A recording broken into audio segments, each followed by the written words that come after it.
എല്ലാവർക്കും നമസ്കാരം. ശ്രീനാരായണ ഗുരുദേവൻ്റെ ജനനീ നവരത്ന മഞ്ജരി ഒരു സ്തോത്രകൃതി എന്ന നിലയിലാണ് പൊതുവെ പരിഗണിക്കപ്പെടുന്നത്. ഇതുവരെ എഴുതപ്പെട്ടിട്ടുള്ള എല്ലാ വ്യാഖ്യാനങ്ങളിലും അതേപോലെ തന്നെ ആധികാരികമായ പ്രസ്ഥാനങ്ങൾ അച്ചടിച്ച് പ്രസിദ്ധം ചെയ്യുന്ന ഗുരുവിൻ്റെ കൃതികളിലുമെല്ലാം ഇത് ഉൾപ്പെടുത്തിയിരിക്കുന്നത് ഒരു സ്തോത്രകൃതി എന്ന നിലയിലാണ്. എന്നാൽ ഈ സ്തോത്രകൃതി ഗുരു രചിച്ചു എന്നുള്ള കാരണത്താൽ ഗുരു ഒരു ഭക്തി അല്ലെങ്കിൽ ഗുരു ഒരു സ്തുതിപ്പുകാരനാണ്. ഹൈന്ദവ ദേവീദേവന്മാരെ പ്രതിഷ്ഠിക്കുകയും ആ ദേവീദേവന്മാരെ, ഈ സങ്കല്പ ദേവതകളെ സ്തുതിച്ചുകൊണ്ട് സ്തോത്രങ്ങൾ രചിച്ചിട്ടുള്ള ഒരു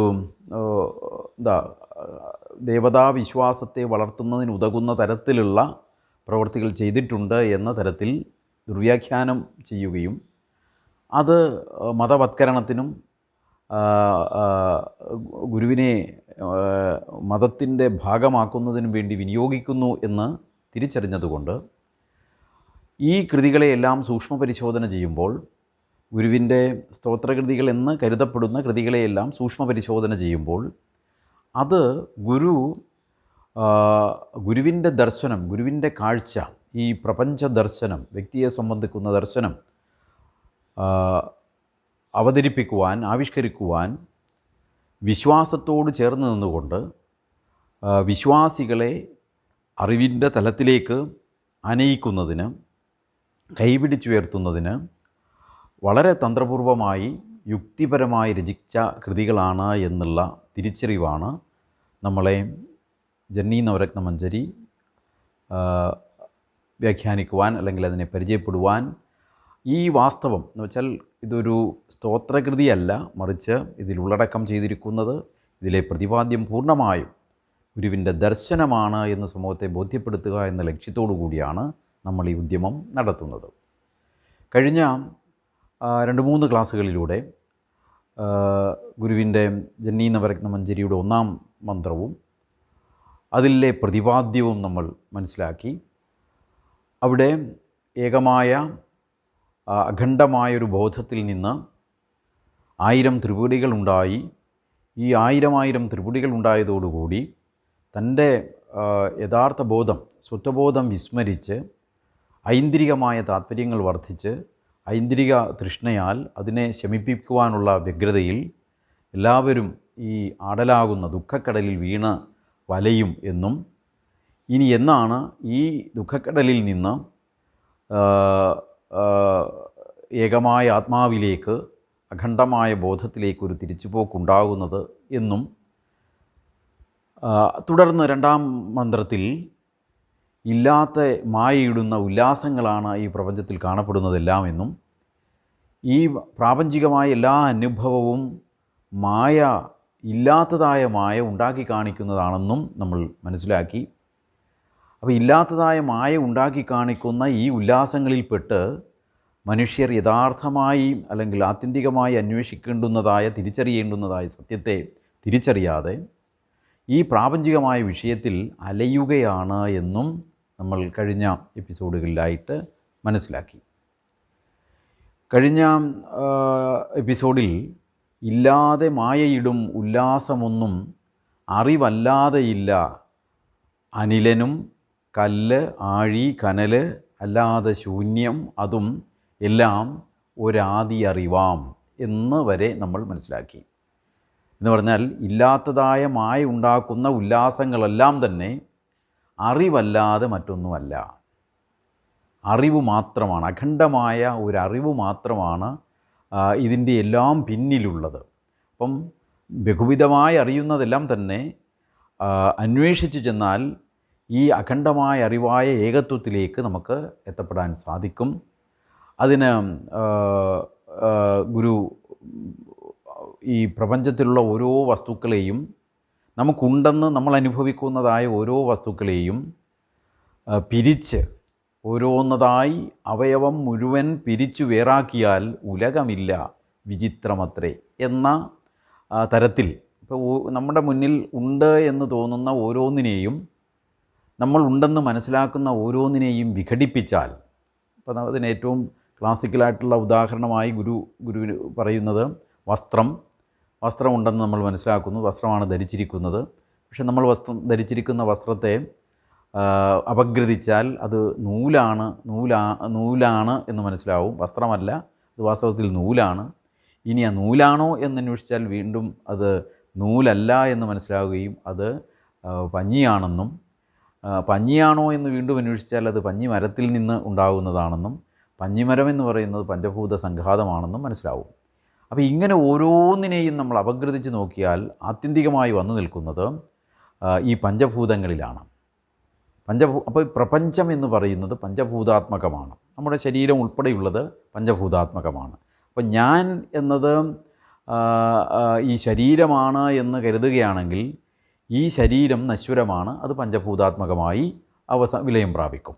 നമ്മുടെ ശരീരം പഞ്ചഭൂതമായി മാറുകയാണ്. ഇപ്പം ആത്മാവ് നഷ്ടപ്പെട്ടു കഴിഞ്ഞാൽ, മരിച്ചു കഴിഞ്ഞാൽ ഈ ദേഹം ഈ പഞ്ചഭൂതങ്ങളായി വിലയം പ്രാപിക്കുകയാണ് ചെയ്യുന്നത്. അപ്പോൾ ഈ നശ്വരമായ ശരീരത്തിൽ അനശ്വരമായ എന്തെങ്കിലും ഉണ്ടോ എന്ന് അന്വേഷിക്കേണ്ടുന്ന ഉത്തരവാദിത്വം ഓരോ വ്യക്തിക്കുമുള്ളതാണ്. അപ്പോൾ അങ്ങനെ അന്വേഷിക്കുമ്പോഴാണ് ഈ ആത്മതത്വം നമുക്ക് ബോധ്യമാവുന്നത്.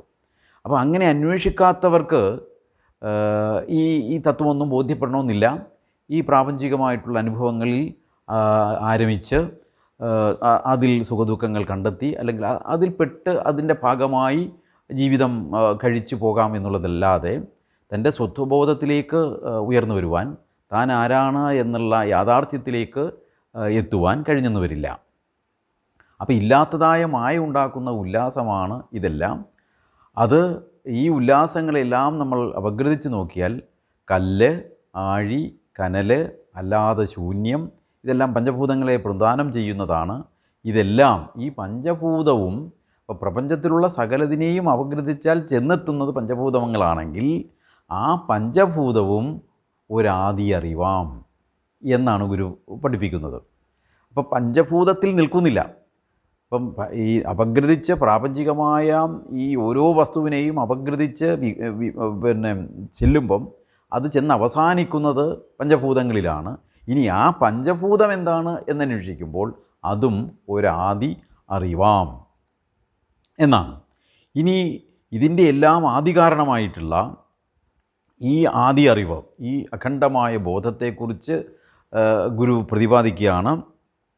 ഇനി ഈ രണ്ടാമത്തെ മന്ത്രത്തിൻ്റെ രണ്ടാം ഭാഗം ഈ അഖണ്ഡമായ ബോധം അല്ലെങ്കിൽ ഈ ഏകമായ സത്യത്തിൻ്റെ മഹത്വത്തെ, അതിൻ്റെ ഗുരു പറയുന്നത് തല്ലാഹവം, അതിൻ്റെ ലാഘവത്വം, ഏത് ഈ അഖണ്ഡമായ ഇതിൻ്റെ എല്ലാം ആധാരമായിരിക്കുന്ന അറിവിൻ്റെ ലാഘവത്വം, അതാണ് അവിടെ അതിൻ്റെ നമുക്കത് ചിന്തിച്ചാൽ മനസ്സിലാകും. ഇതിൻ്റെ എല്ലാം ആധാരമായിരിക്കുന്ന അഖണ്ഡമായിരിക്കുന്ന ബോധത്തിൻ്റെ അതിൻ്റെ ലാഘവത്വം, അതിൻ്റെ ലാളിത്യം, അത് അത്ര സരളമാണ് എന്നാ, അല്ലാതെ അത്ര അത് ഹെവിയാണല്ല, അത് കടുതാണെന്നുള്ളതല്ല.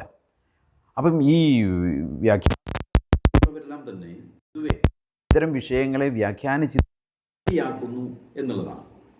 അപ്പം ഗുരു ഇതിനെ പറയുന്നത് അത് ലാഘവമാണ്, അതിൻ്റെ ലാളിത്യം, അതിൻ്റെ എന്താ പറയുക, അതിൻ്റെ മൃദുത്വം, തല്ലാഹവം പറകിലില്ല. ഇവിടെയാണ് ഞാൻ ഈ മുൻ വ്യാഖ്യാതാക്കൾ, ഇപ്പോൾ ബാലകൃഷ്ണൻ നായർ സാറൊക്കെ അതിനെ തല്ലാഹവം പറകിലില്ല രണം ക്രിയകൾ എന്നാണ് ആ പദത്തെ പിരിച്ചിരിക്കുന്നത്. അപ്പം മിക്കവാറും എഴുതപ്പെട്ട വ്യാഖ്യാനങ്ങളിലെല്ലാം തന്നെ ഇല്ല രണം ക്രിയകൾ, രണം ക്രിയ എന്ന് പറഞ്ഞാൽ രണം യുദ്ധം. അപ്പോൾ ഈ അഖണ്ഡമായ ബോധത്തിൻ്റെ അല്ലെങ്കിൽ ഈ അദ്വയമായ സത്യത്തിൻ്റെ അതിൻ്റെ ലാളിത്യം അനുഭവിച്ചാൽ അല്ലെങ്കിൽ അതിൻ്റെ ലാളിത്യം അറിഞ്ഞു കഴിഞ്ഞാൽ ഇല്ല രണം ക്രിയകൾ എന്നാണ് ബാലകൃഷ്ണൻ നായർ സാർ ഉൾപ്പെടെയുള്ള പണ്ഡിതന്മാർ, മഹാത്മാക്കൾ വ്യാഖ്യാനിച്ചിട്ടുള്ള പദം. അപ്പം തിരിയുന്നത് ഇല്ല രണം ക്രിയകൾ. പക്ഷേ ആ വാക്കിനെ നമ്മൾ വീണ്ടും നോക്കുകയാണെങ്കിൽ ഇല്ലാരണം, ആരണം കണ്ടോ, അവിടെ ഇല്ല എന്ന് തിരുത്തുന്നതിന് പറയും ഇല്ലാരണം, ഇല്ല ആരണം ക്രിയകൾ എന്ന് വരും. ആ ദീർഘം അകാരമായി മാറും. അങ്ങനെ വരുമ്പം ഇല്ല രണം ക്രിയകൾ എന്ന് പറയുന്നതിന് പകരം ഇല്ല ആരണം ക്രിയകൾ, ആരണം ക്രിയകൾ എന്ന തരത്തിലേക്ക് ആ വാക്ക് മാറും. അപ്പോൾ ആരണം ക്രിയകൾ, ആരണം എന്ന വാക്കിന് വേദം എന്നുണ്ട്. അപ്പോൾ ആരണം ക്രിയകൾ എന്ന് പറയുമ്പം വേദക്രിയകൾ, വൈദിക ക്രിയകൾ. വൈദികം വേദസംബന്ധമായ എന്നാണ് അർത്ഥം. വൈദികം എന്ന വാക്കിന് വേദസംബന്ധമായ. അപ്പോൾ ആരണം എന്ന വാക്കിന് വേദം എന്ന അർത്ഥമുണ്ട്. അപ്പോൾ ആരണം ക്രിയകൾ എന്ന് പറഞ്ഞാൽ വേദസംബന്ധമായ ക്രിയകൾ എന്നർത്ഥമുണ്ട്. അപ്പം ഈ ആത്മാവിൻ്റെ ലാഘവത്തെ, അതിൻ്റെ ലാളിത്യത്തെ, അതിൻ്റെ മൃദുത്വത്തെ, അതിൻ്റെ എന്താ പറയുക, അതിൻ്റെ ആ നിർമ്മലത്വത്തെ നമ്മൾ അനുഭവിക്കുമ്പം ഈ വേദക്രിയകൾക്കൊന്നും ഒരു പ്രാധാന്യവുമില്ല. അങ്ങനെ ഒരു സംഗതിയേ ഇല്ല. ഇല്ലാരണം ക്രിയകൾ. അവിടെ ആരണം വേദക്രിയകൾക്കൊന്നും ഒരു പ്രസക്തിയും ഇല്ല. അപ്പോൾ വേദക്രിയകളുടെ നിസാരത, അതിൻ്റെ അർത്ഥശൂന്യത ഗുരു അവിടെ പ്രതിപാദിക്കുന്നു എന്ന് പറയാൻ നമ്മൾ നിർബന്ധിതമാകും. പക്ഷേ അത് പറയുവാനുള്ള ആർജവം പൊതുവേ വ്യാഖ്യാതാക്കൾ കാണിക്കാറില്ല. കാരണം പിന്നെ ഞാനിതിങ്ങനെ പറയുന്നു എന്നത് എന്തുകൊണ്ടെന്നാൽ, ഇപ്പോൾ ഗുരുവിൻ്റെ ശാരദാ മഠം, അപ്പോൾ ഈ ശാരദാ മഠം എന്നുള്ളതും അതേപോലെ തന്നെ ഈ എന്തുകൊണ്ടാണ് ഗുരു സരസ്വതി ക്ഷേത്രം എന്ന് പ്രയോഗിക്കാതിരുന്നത്? ഇപ്പോൾ ഒരുപാട് പേര് ഇപ്പോൾ ഗുരുവിൻ്റെ ഈ ശാരദാ മഠത്തെ സംബന്ധിച്ച് പറയുന്നവരെല്ലാം അത് അറിവിൻ്റെ ദേവതയാണ്, സരസ്വതി ദേവതയാണ്, വിദ്യാദേവതയാണ് എന്നൊക്കെ പ്രതിപാദിച്ച് പോകുന്നുണ്ട്. എന്നാൽ ഈ വിദ്യാദേവതയും നമ്മൾക്ക് പരിചിതമായ സരസ്വതിയല്ല ഗുരു അവിടെ പ്രതിഷ്ഠിച്ചിരിക്കുന്നത് എന്നുള്ളത് എന്നും ആ പേരിട്ടതിൽ നിന്ന് പോലും ശാരദാ മഠം എന്നാണ്, സരസ്വതി ക്ഷേത്രം എന്നല്ല. അവിടെയൊക്കെ വ്യത്യസ്തതകളുണ്ട്. അതൊക്കെ ഒരുപാട് പഠിക്കേണ്ടുന്ന വിഷയങ്ങളാണ്. ഗുരുവിൻ്റെ വേറിട്ട ആ സമീപനത്തെ നമുക്ക് പഠനത്തിലൂടെ മാത്രം, വളരെ ഗൗരവമായ പഠനത്തിലൂടെ മാത്രമേ അതൊക്കെ ബോധ്യമാവുകയുള്ളൂ. അപ്പോൾ അങ്ങനെയൊക്കെ നോക്കും. എന്ന് മാത്രമല്ല, ഇവിടെ ഈ പ്രതിഷ്ഠ, ഗുരുവിൻ്റെ ഈ ശാരദാ പ്രതിഷ്ഠയെ നിർവഹിച്ചതിന് ശേഷം ഗുരു കൽപ്പിച്ചിട്ടുള്ള ചില നിർദ്ദേശങ്ങളുണ്ട്. ഇവിടെ ഈ വൈദിക ക്രിയകളൊന്നും പാടില്ല, ആരാധന പോലും പാടില്ല. ആരാധന വെച്ചാൽ കർപ്പൂരം ഒഴിയുന്ന ചടങ്ങ് പോലും ശാരദാ മഠത്തിൽ പാടില്ല എന്ന് ഗുരു കൽപ്പിച്ചിട്ടുണ്ട്. ഇനി അത്ര അത്യാവശ്യം എന്ന് വെച്ചാൽ ഈ ഗുരുവിന് അങ്ങനെ ഒരു കാരുണ്യമുണ്ടല്ലോ, എന്ന് വെച്ചാൽ നമുക്കത് തൃപ്തി വരുന്നില്ല എങ്കിൽ, എന്ന് വെച്ചാൽ ഈ ആരാധിക്കാതിരുന്നാൽ നിങ്ങൾക്ക് എന്തെങ്കിലും പ്രയാസം തോന്നുകയാണ് എങ്കിൽ, അത്ര നിങ്ങൾക്ക് വിഷമം ഉണ്ടെങ്കിൽ നിങ്ങളൊരു കാര്യം ചെയ്തേക്കുക. അവിടെ ഈ ഒരു കണ്ണാടി കൊണ്ടുള്ള ഒരു ഡോറുണ്ട്, അത് അടച്ചിട്ട് അതിൻ്റെ പുറത്ത് ചെയ്തോളാൻ പറഞ്ഞിട്ടുണ്ട്. മനസ്സിലായില്ല? ഇപ്പം നിങ്ങൾക്ക് അത്ര നിർബന്ധമാണ്, ആരാധിച്ചേ മതിയാവൂ, ആരാധിച്ചില്ലെങ്കിൽ നിങ്ങൾക്ക് സംതൃപ്തി വരുന്നില്ല എന്നുണ്ടെങ്കിൽ നിങ്ങൾ എന്ത് ചെയ്യുക, അവിടെ ആ ഗ്ലാസ് ഡോർ അടച്ചിട്ടിട്ട് അതിൻ്റെ പുറത്ത് വെച്ച് വേണമെങ്കിൽ ചെയ്തോളാൻ നോക്കൂ. അവിടെ ആ ഒരു കാരുണ്യമാണ് കേട്ടോ. ഒരു ആശയത്തെ ഗുരു അവതരിപ്പിക്കുമ്പം ആ ആശയം അപ്രാപ്യമായൊരു സമൂഹത്തിൻ്റെ മുന്നിലാണ് അവതരിപ്പിക്കുന്നതെന്നും കൂടി ഓർമ്മിക്കണം.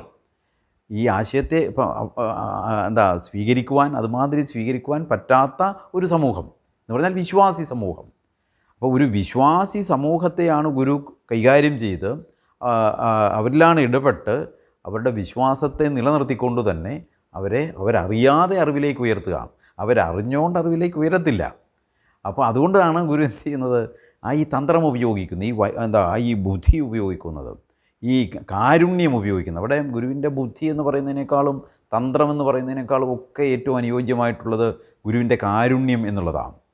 കാരുണ്യമാണ് ഈ വിശ്വാസി സമൂഹത്തെ ആ വിശ്വാസമാകുന്ന ചട്ടക്കൂടിൽ നിന്ന് ആ ചട്ടക്കൂട് ഭേദിച്ച് അവർക്ക് ഈ അനന്തവിഹായസിലേക്ക്, ആ ചട്ടക്കൂടില്ലാത്ത, പരിമിതികളില്ലാത്ത, അതിരുകളില്ലാത്ത ഈ അനന്തതയിലേക്ക് അവരെ ഉയർത്തിക്കൊണ്ടുവരുവാനുള്ള കാരുണ്യമാണ്. അത് ഉള്ളിൽ വെച്ചുകൊണ്ട് ഗുരു എന്ത് ചെയ്യുന്നു, അവരോട് ചേർന്ന് നിന്ന് പ്രവർത്തിക്കുന്നു. അപ്പോൾ അതും മനസ്സിലാക്കണം. ഈ അവരോട് ചേർന്ന് നിന്ന് അവരുടെ ശിവനെ പ്രതിഷ്ഠിച്ചു, സുബ്രഹ്മണ്യനെ പ്രതിഷ്ഠിച്ചു, അവരുടെ ദേവതകളെ എല്ലാം തന്നെ അവരുടെ വിശ്വാസത്തിൽപ്പെടുന്ന, അവരുടെ വിശ്വാസ സംരക്ഷണത്തിന് ആവശ്യമായിട്ടുള്ള ദേവതകളെയെല്ലാം പ്രതിഷ്ഠിച്ച് കൊടുത്തിട്ട് അതിൻ്റെ ഒരു ഘട്ടത്തിലാണ് ഈ ശാരദാമഠം പ്രതിഷ്ഠിക്കുന്നത്.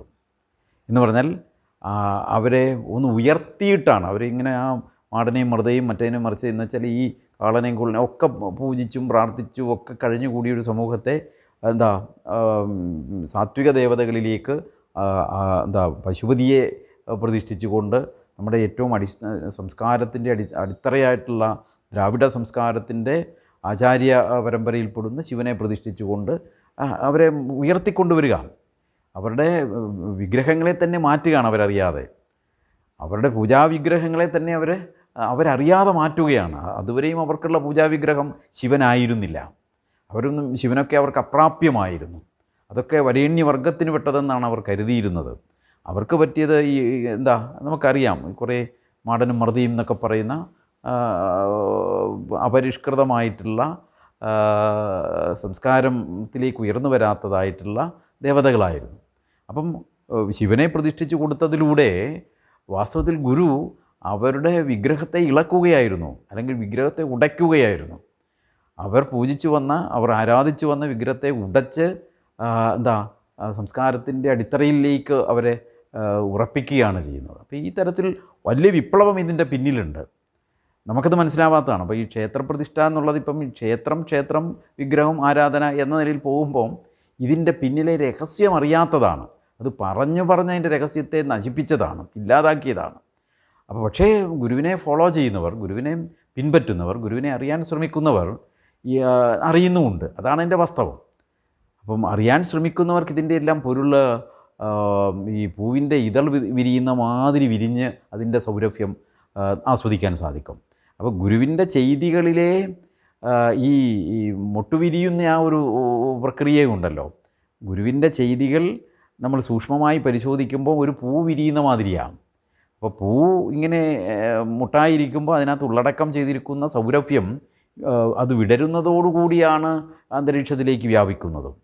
അപ്പോൾ ഗുരുവിൻ്റെ ചെയ്തികൾ വാസ്തവത്തിൽ സൗരഭ്യം പരത്തുന്നതാണ്. അതിൻ്റെ സൗരഭ്യം അറിയണമെങ്കിൽ ഈ ചെയ്തികളെ നമ്മൾ കൃത്യമായും തിരിച്ചറിയണം, അതിനെ നന്നായി മനസ്സിലാക്കണം. അപ്പോൾ ഗുരുവിൻ്റെ ക്ഷേത്രപ്രതിഷ്ഠാ പ്രക്രിയ എന്ന് പറയുന്ന ആ ചെയ്തികൾ അത് വാസ്തവത്തിൽ മനുഷ്യൻ്റെ മനസ്സിനെ ഉടച്ചു വാർക്കുന്നതായിരുന്നു. അപ്പം അങ്ങനെ അതിൻ്റെ ആ ക്ഷേത്രപ്രതിഷ്ഠാ പ്രക്രിയയുടെ ഒരു ഘട്ടത്തിലാണ് വാസ്തവത്തിൽ ശാരദാമഠം വരുന്നത്. അപ്പോൾ ശാരദാ മഠം എന്ന് പേരിട്ടു. അപ്പോൾ മഠവും ക്ഷേത്രവും തമ്മിൽ ഒരുപാട് അന്തരമുണ്ട് ആ പ്രയോഗത്തിൽ തന്നെ. മഠമെന്ന് പറയുമ്പോൾ ജീവനോട് കൂടി ജീവിക്കുന്ന ഇടത്തെയാണ് മഠമെന്ന് പറയുന്നത്. അവിടെ ഒരു വാസമുണ്ട്, ഒരു വാസസ്ഥലത്തെയാണ് മഠമെന്ന് പറയേണ്ടുന്നത്. അപ്പോൾ സരസ്വതിയല്ല, ശാരദയാണ്. അപ്പോൾ ഈ തരത്തിൽ ഉള്ള മാറ്റങ്ങൾ, എന്നിട്ട് അതോ അവിടെ പൂജാവിധികളൊന്നും പാടില്ല.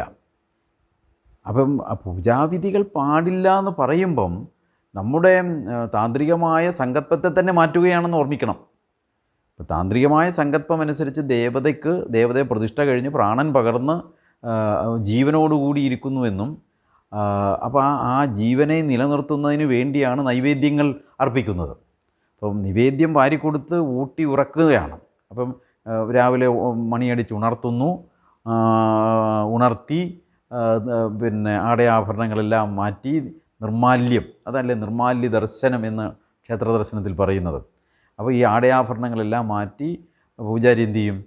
ഈ വിഗ്രഹത്തിൽ എണ്ണ തേച്ച് കുളിപ്പിച്ച് വീണ്ടും ആടയാഭരണങ്ങൾ ചാർത്തി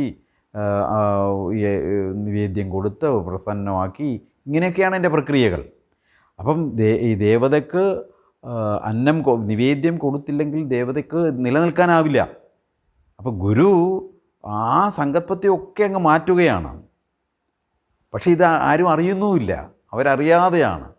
അപ്പം വിശ്വാസിക്ക് ഈ ദേവതയ്ക്ക് നിവേദ്യം കൊടുക്കേണ്ടതിൻ്റെ ആവശ്യകതയോ നിവേദ്യം വേണ്ടാന്ന് കൽപ്പിക്കുമ്പം അവിടെ സംഭവിക്കുന്ന മാറ്റത്തെയോ ഒന്നും അറിയില്ല. അപ്പോൾ ഗുരുവിൻ്റെ കൽപ്പനയെ പാലിക്കുന്നു, ഇന്നും അത് പാലിച്ചു പോരുന്നു. ശിവഗിരിയിൽ നിവേദ്യമില്ല. ശിവഗിരിയിൽ ഈ പറഞ്ഞ പ്രാർത്ഥന മാത്രമാണ്. അപ്പോൾ ഈ പ്രാർത്ഥന മാത്രമായിട്ട് പരിമിതപ്പെടുത്തുകയും പൂവും വെള്ളവും മാത്രം മതി ശാരദയ്ക്ക് എന്ന് കൽപ്പിക്കുകയും ചെയ്തതിലൂടെ താന്ത്രികമായ സമീപനത്തെ ഗുരു അവിടെ നിഷേധിക്കുകയും അതിൽ നിന്ന് ഈ ശാരദയെ അതിൽ നിന്ന് മുക്തമാക്കി നിർത്തുകയുമാണ് ചെയ്യുന്നത്. അപ്പോൾ ശാരദ ഈ പറഞ്ഞ വൈദിക ക്രിയകൾക്ക് കണ്ടോ, അപ്പോൾ ഇവിടെ ആ ശാരദാ പ്രതിഷ്ഠയുമായി ബന്ധപ്പെടുത്തിയാണ് ജന്നി നവരത്നമഞ്ജരി എഴുതപ്പെട്ടത് എന്ന പശ്ചാത്തലം കൂടി മനസ്സിലാക്കുമ്പം, ആ സാഹചര്യം കൂടി മനസ്സിലാക്കുമ്പം ഈ യുദ്ധമില്ലാതാകും എന്ന് പറയുന്നതിനേക്കാൾ എത്രയോ സുന്ദരമാണ് വേദക്രിയകൾ ഇല്ല എന്ന് പറയുന്നത്. തല്ലാഘവം പറയിൽ അതിൻ്റെ ലാഘവത്വം, ഈ ആത്മാവിൻ്റെ ലാഘവത്വം പറയുമ്പം ഇല്ല ആരണം ക്രിയകൾ. അവിടെ വേദക്രിയകൾക്കോ ഈ പറഞ്ഞ കൈകൊട്ടിനോ ആവാഹനാദി ഷൺമുദ്രകൾക്കോ ഒന്നും ഒരു പ്രസക്തിയുമില്ല. കാരണം ഈ ആത്മാവ് അല്ലെങ്കിൽ അഖണ്ഡമായ ഈ ബോധം എന്ന് പറയുന്നത് ഇത്തരം ക്രിയകൾക്കെല്ലാം അപ്പുറമാണ്. ഇത്തരം ക്രിയകൾ കൊണ്ടും ഒന്നും കീഴ്പ്പെടുത്താൻ പറ്റുന്ന കാര്യമല്ല. നമ്മുടെയൊക്കെ ഈ വൈദിക സാമ്പ്രദായിക രീതിയുടെ വിശ്വാസം എന്ന് പറയുന്നത്, അപ്പോൾ ഈ പഴയൊരു ഒരു ഒരു മന്ത്രമുണ്ടല്ലോ, മന്ത്രമായി ഇവർ പ്രചരിപ്പിച്ചത്, ദൈവാതീതോ ജഗത് സർവം മന്ത്രാതീതം തു ദൈവതം എന്നല്ലേ. ഇപ്പം ഈ പ്രപഞ്ചം മുഴുവനും ദൈവത്തിന് വിധേയമാണ്. അങ്ങനെയുള്ള ദൈവം മന്ത്രത്തിന് വിധേയമാണ്. ഇനി അതിൻ്റെ തുടർച്ച വളരെ ദയനീയമായിട്ടുള്ളതാണ്. തത്മന്ത്രോ ബ്രാഹ്മണാതീതം ബ്രാഹ്മണോ മമ ദൈവതം. അപ്പോൾ ദൈവത്തിന് വിധേയമാണ് ഈ പ്രപഞ്ചമെന്നും ആ ദൈവമാകട്ടെ മന്ത്രത്തിന് വിധേയമാണെന്നും ആ മന്ത്രമാകട്ടെ ബ്രാഹ്മണന് മാത്രം വശമായിട്ടുള്ളതാണെന്നും അതുകൊണ്ട് ബ്രാഹ്മണോ മമ ദൈവതം എന്ന ഒരു സങ്കല്പത്തിലാണല്ലോ ഇതെല്ലാം ഇങ്ങനെ ഒഴുകി വരുന്നത്. അപ്പോൾ അത്തരം സങ്കല്പങ്ങൾക്കൊന്നും അല്ലെങ്കിൽ അത്തരം കള്ളത്തരങ്ങൾക്കൊന്നും അതൊക്കെ പൊള്ളത്തരമാണെന്ന് ഗുരു പൊളിച്ച് പറയുക കൂടിയാണ് പരോക്ഷമായി ഇവിടെ ചെയ്യുന്നത്. അപ്പോൾ ഇത്തരം വൈദിക ക്രിയകൾക്കൊന്നും ഈ പറഞ്ഞ ദൈവത്തെ അല്ലെങ്കിൽ ആത്മാവിനെ അല്ലെങ്കിൽ അഖണ്ഡമായ ബോധത്തെ, പരമാർത്ഥത്തെ, സത്യത്തെ കീഴ്പ്പെടുത്തുവാൻ സാധ്യമല്ല. അപ്പം സത്യത്തെ ബോധ്യപ്പെടുന്നതിന് ഈ പറഞ്ഞ ആരണം ക്രിയകൾക്കൊന്നും സാധ്യമല്ല. ഇത്തരം ക്രിയകൾ കൊണ്ടൊന്നും കീഴ്പ്പെടുത്താവുന്നതല്ല ഈ സത്യം എന്നാണ്. അഖണ്ഡമായ ഏകമായ ഈ സത്യത്തെ നമുക്ക് സ്വായത്തമാകുവാൻ ഇത്തരം ചെപ്പടി വിദ്യകൾ കൊണ്ടും ഒന്നും സാധ്യമല്ല എന്നാണ് ഗുരു പറയുന്നത്.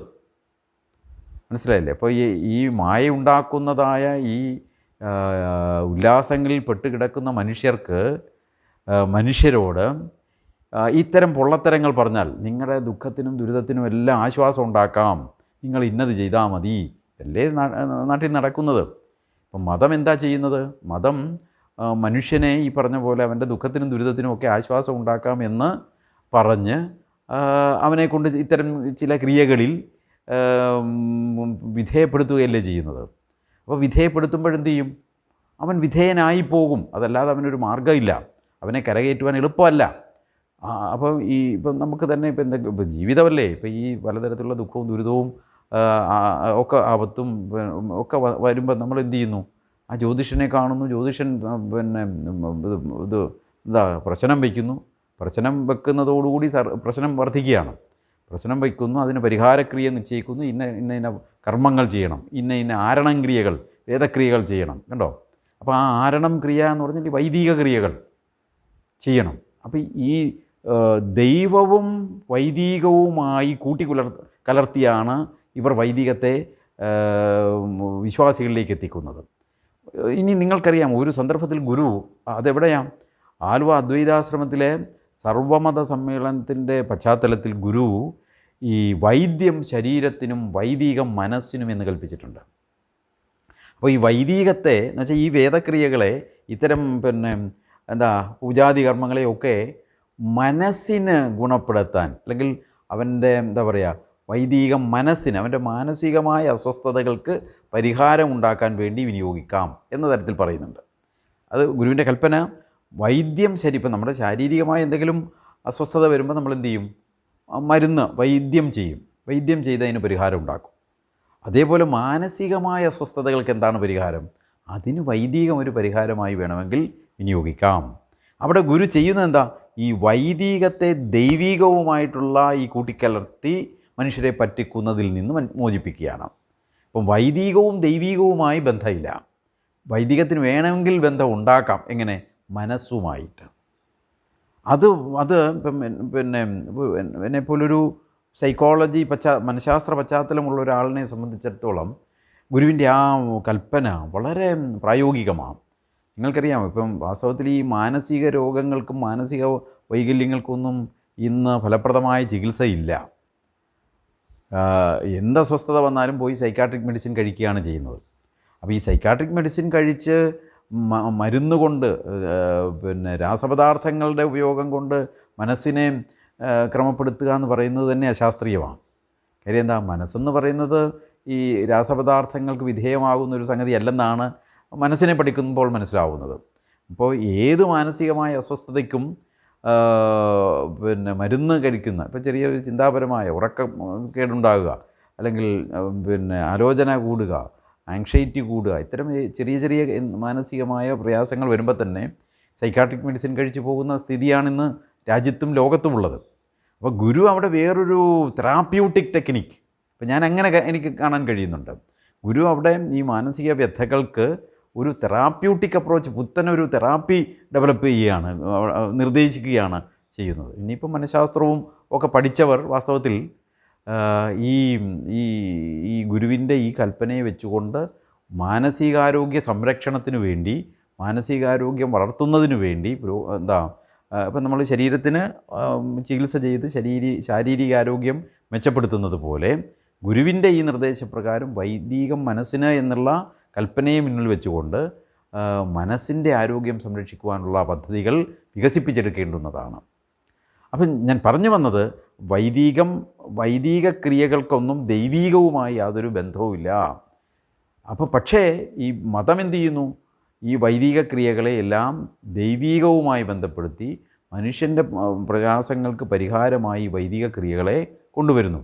ഇനി ഇപ്പോൾ ഈ ഗുരു പറഞ്ഞ വൈദ്യം ശരീരത്തിനും വൈദികം മനസ്സിനും എന്ന് പറഞ്ഞ ആ കൽപ്പനയെ നമ്മൾ നിത്യജീവിതത്തിലേക്ക് കൊണ്ടുവരുമ്പം, ഇപ്പം മരണാന്തര ചടങ്ങുകളൊക്കെ ചെയ്യുന്നു. മരണാന്തര ചടങ്ങുകളൊക്കെ ചെയ്യുമ്പം ഈ ഇങ്ങനെയുണ്ടല്ലോ, മരണാന്തര ചടങ്ങുകളൊന്നും മരിച്ചവർക്ക് വേണ്ടിയല്ല വാസ്തവത്തിൽ, അതൊക്കെ വാസ്തവത്തിൽ ജീവിച്ചിരിക്കുന്നവർക്ക് വേണ്ടിയാണ്. അപ്പം ജീവിച്ചിരിക്കുന്നവർ ഒത്തുകൂടാനും അവർ തമ്മിൽ ആശയം വിനിമയം ചെയ്യാനും, അവർ തമ്മിൽ കാണുമ്പം നമ്മുടെ കൂട്ടത്തിൽപ്പെട്ടവനാണ് അല്ലെങ്കിൽ ഇവനും കുടുംബത്തിൽപ്പെട്ടതാണ് എന്നൊക്കെ തിരിച്ചറിയാൻ വേണ്ടിയും അവർ തമ്മിലുള്ള സാമൂഹികമായ ഇടപെടൽ വർദ്ധിപ്പിക്കുന്നതിനുമൊക്കെയാണ് ഈ മരണാന്തര ചടങ്ങുകൾ പ്രയോജനമാകുന്നത്. അല്ലാതെ മരിച്ചവർക്ക് ഈ മരണാന്തര ചടങ്ങുമായിട്ട് യാതൊരു ബന്ധവുമില്ല, അവർക്കതുകൊണ്ട് യാതൊരു പ്രയോജനവുമില്ല. പക്ഷേ അവർക്ക് പ്രയോജനം ഉണ്ടെന്ന് പറഞ്ഞാലേ ഇവരിത് ചെയ്യൂ. അപ്പം അച്ഛൻ മരിക്കുന്നു, അല്ലെങ്കിൽ അമ്മ മരിക്കുന്നു, അല്ലെങ്കിൽ കുടുംബത്തിലുള്ള ആരെങ്കിലും മരിക്കുമ്പം ഈ ക്രിയകൾ ചെയ്യണം എന്നാലേ അവരുടെ ആത്മാവിന് മോക്ഷം കിട്ടൂ എന്നുള്ള വിശ്വാസത്തിൽ നിന്നുകൊണ്ടേ അവരിത് ചെയ്യൂ, അല്ലെങ്കിൽ ചെയ്യില്ല. അപ്പോൾ അവർക്ക് വേണ്ടിയാണ്. ഇപ്പം മരണാന്തര ചടങ്ങുകളൊന്നും മരിച്ചവർക്ക് വേണ്ടിയല്ല, ജീവിച്ചിരിക്കുന്നവർക്ക് വേണ്ടിയാണെന്ന് പറഞ്ഞാൽ ഇത് ചെയ്യില്ല, അനുഷ്ഠിക്കില്ല ആരും. അതേസമയം അത് മരിച്ചവർക്ക് വേണ്ടിയാണെന്ന ഒരു വിശ്വാസത്തിലാകുമ്പോൾ അത് ചെയ്യുവാനുള്ള താല്പര്യം വർദ്ധിക്കും. അപ്പോൾ ഇവരിതൊക്കെ ചെയ്ത് കഴിയുമ്പോൾ, മരണാന്തര ചടങ്ങൊക്കെ ചെയ്ത് കഴിയുമ്പോൾ ഒരു വലിയ ഒരു സമാധാനം ഉണ്ടാകും. കാരണം അവിടെ മനസ്സിനെ സ്വാധീനിച്ചു. ഇപ്പോൾ ഈ ഗുരുവിശ്വാസികളായിട്ടുള്ളവർ പലരും മരണാന്തര ചടങ്ങുകളെ വളരെയേറെ ലളിതമാക്കുന്നുണ്ട്. അത് ഗുരുവിൽ വിശ്വാസത്തിൻ്റെ ഉറപ്പും ശക്തിയും കൊണ്ടിട്ടാണ്. ഇനി അത് വിശ്വാസമില്ലാത്തവരെന്ത് ചെയ്യുന്നു? ഗുരുവിലുള്ള വിശ്വാസം ഉറയ്ക്കാത്തവരെ സംബന്ധിച്ചിടത്തോളം ഈ സർവ്വവിധമായിട്ടുള്ള പൂജാരി കൊടുക്കുന്ന ലിസ്റ്റിൻ പ്രകാരമുള്ള സകല പ്രക്രിയയും ചെയ്താലേ അവർക്ക് സമാധാനമാവുള്ളൂ. അപ്പോൾ ഈ മരണാന്തര ചടങ്ങുകൾ ചെയ്യുന്നതിലൂടെ ഈ ചെയ്യുന്നവരുടെ എന്നുവെച്ചാൽ ജീവിച്ചിരിക്കുന്നവർക്കൊരു ആശ്വാസമുണ്ടാകും എന്നുള്ളതൊരു വസ്തുതയാണ്. അത് ഏറ്റവും ലളിതമായി ചെയ്ത് ആശ്വാസം ഉണ്ടാക്കണം എന്നുള്ളതാണ് ഗുരു പിന്നീട് പഠിപ്പിക്കുന്നത്, തുടർന്ന് പഠിപ്പിക്കുന്നത്. അപ്പം ആത്മാവിൻ്റെ ലാഘവത്വം പറഞ്ഞാൽ, ആത്മാവിൻ്റെ ലാഘവത്വം അറിഞ്ഞാൽ ഈ പറഞ്ഞ വൈദിക ക്രിയകൾക്കൊന്നും ഇല്ലാരണം ക്രിയകൾ. അപ്പം ഞാനിവിടെ വളരെ ബോധപൂർവം ഇല്ലാരണം ക്രിയകൾ എന്നുള്ള പദം പിരിവിനെ ഇല്ലാരണം ക്രിയകൾ എന്നുള്ളത് മാറ്റി, അല്ലെങ്കിൽ അതിൻ്റെ ആ അർത്ഥത്തിലേക്ക് എന്ന് വെച്ചാൽ ഇത് അറിഞ്ഞു കഴിഞ്ഞാൽ പിന്നെ യുദ്ധവും വഴക്കമൊന്നുമില്ല എന്ന് പറയുന്നതിന് പകരം ഈ ആത്മാവിൻ്റെ ഏകത്വവും അതിൻ്റെ അപാരത്വവും അതിൻ്റെ ലാഘവത്വവും അതിൻ്റെ മൃദുത്വവും അറിഞ്ഞു കഴിഞ്ഞാൽ ഈ വേദക്രിയകൾക്കൊന്നും യാതൊരു പ്രസക്തിയുമില്ല. ഇല്ല ആരണം ക്രിയകൾ മല്ലാടുകില്ല മതി, മല്ലാടുകയില്ല. അപ്പോൾ ബുദ്ധിക്ക് ഈ മത്സരമുണ്ട്, ബുദ്ധിമാത്സര്യം ഉണ്ടാവില്ല. ഇപ്പം എല്ലാ മനുഷ്യരും ഈ മാത്സര്യത്തിൽപ്പെട്ടിരിക്കുകയല്ലേ. അപ്പോൾ ഈ ആത്മാവിൻ്റെ ഏകത്വവും അതിൻ്റെ ലാളിത്യവും തിരിച്ചറിഞ്ഞു കഴിഞ്ഞാൽ നമുക്ക് മാത്സര്യത്തിൻ്റെ ആവശ്യമില്ല. എന്തിനു മത്സരിക്കണം എന്നുള്ള തിരിച്ചറിവുണ്ടാവും. അപ്പം മാത്സര്യങ്ങളുണ്ടാകുന്ന അജ്ഞതയിൽ നിന്നാണ്. അപ്പോൾ ഈ മാത്സര്യം ഒഴിവാക്കാൻ, അത് നമ്മളിൽ നിന്ന് വിട്ടുപോകുവാൻ, മനസ്സിൻ്റെ ആ തലം തന്നെ ഇല്ലാതാകുവാൻ ഈ ആത്മബോധം നമ്മളെ സഹായിക്കും. ലാഘവം പറയിലില്ല ആരണം ക്രിയകൾ, മല്ലാടുകില്ല മതി ബുദ്ധി മല്ലടിക്കുകയില്ല. മല്ലാടുകില്ല മതി ഈ സല്ലാഭം ഒന്നു മതി. ഏതിൻ്റെ? ഈ സത്തിൻ്റെ ലാഭം എന്ന് പറഞ്ഞാൽ ഈ ആത്മബോധം ഒന്നു മാത്രം മതി എനിക്ക്. അപ്പോൾ യഥാർത്ഥത്തിൽ ഓരോ മനുഷ്യനും ആത്യന്തികമായി കണ്ടെത്തേണ്ടുന്നത്, അനുഭവിക്കേണ്ടുന്നത് ഈ സല്ലാഭത്തെയാണ്, ഈ സത്തിൻ്റെ ലാഭത്തെയാണ്. എന്ന് പറഞ്ഞാൽ ഈ സത്യബോധം, ഈ ആത്മബോധം ലഭ്യമാകുക എന്നുള്ളതാണ്. എപ്പോഴാണോ മനുഷ്യർക്ക് ഈ ആത്മബോധം തെളിയുന്നത്, ആ ആത്മബോധം തെളിഞ്ഞു കഴിഞ്ഞാൽ പിന്നെ പ്രപഞ്ചത്തിൽ, ഈ ജീവിതത്തിൽ വേറെ ഒന്നിനു വേണ്ടിയും മത്സരിക്കേണ്ടുന്നതായിട്ട് ഇല്ല.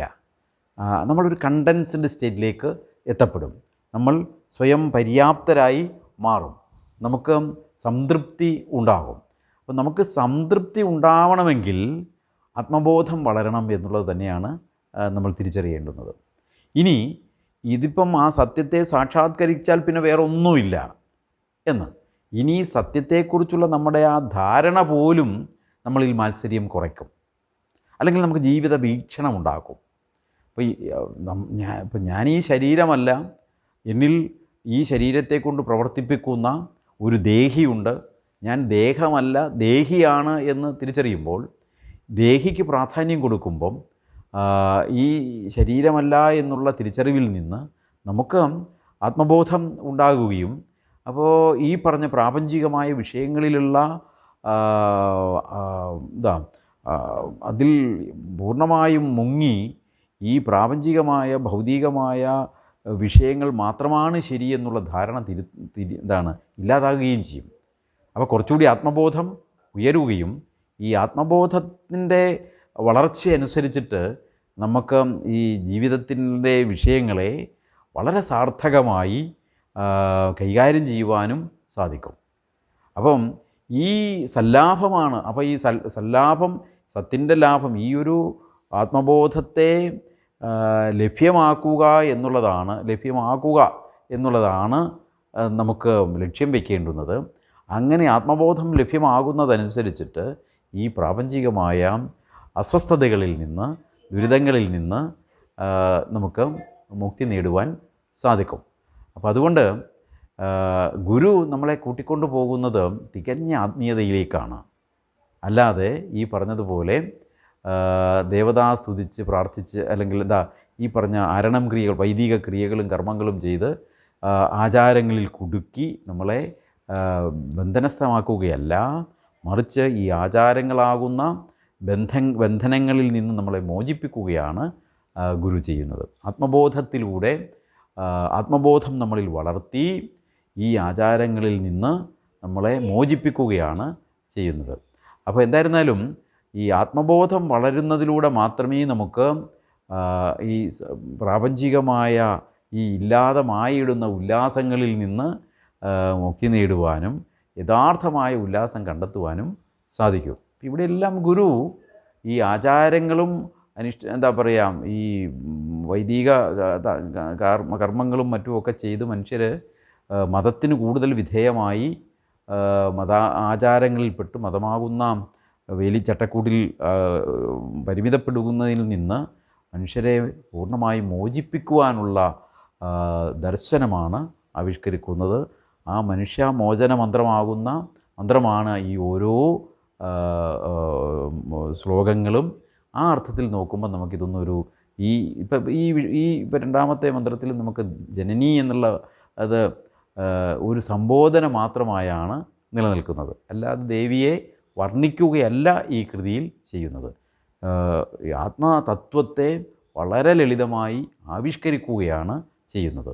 അങ്ങനെ തിരിച്ചറിയുമ്പം ഇതിനെ നമുക്ക് ഈ ജനനി നവരത്ന മഞ്ജരിയെ നമുക്ക് എങ്ങനെയാണ് ഒരു സ്തോത്രകൃതി എന്ന തരത്തിൽ കാണാൻ കഴിയുന്നത്? ഇത് സ്തോത്രമല്ല, മറിച്ച് തികച്ചും ആത്മതത്വത്തെ അനാവരണം ചെയ്യുന്ന പ്രൗഢമായ ദർശനമാണ് എന്ന് തിരിച്ചറിയുമ്പോഴാണ് ഗുരുവിനെ തെറ്റിദ്ധരിപ്പിക്കുന്ന സ്തോത്രകൃതി എഴുതി ശിവപ്രതിഷ്ഠ നടത്തി അല്ലെങ്കിൽ പ്രതിഷ്ഠകൾ നടത്തി എന്നൊക്കെ പറഞ്ഞ് മതബന്ധിതമാക്കാൻ ശ്രമിക്കുന്നതിൻ്റെ പിന്നിലെ ഗൂഢലക്ഷ്യം നമുക്ക് തിരിച്ചറിയാൻ കഴിയുന്നത്.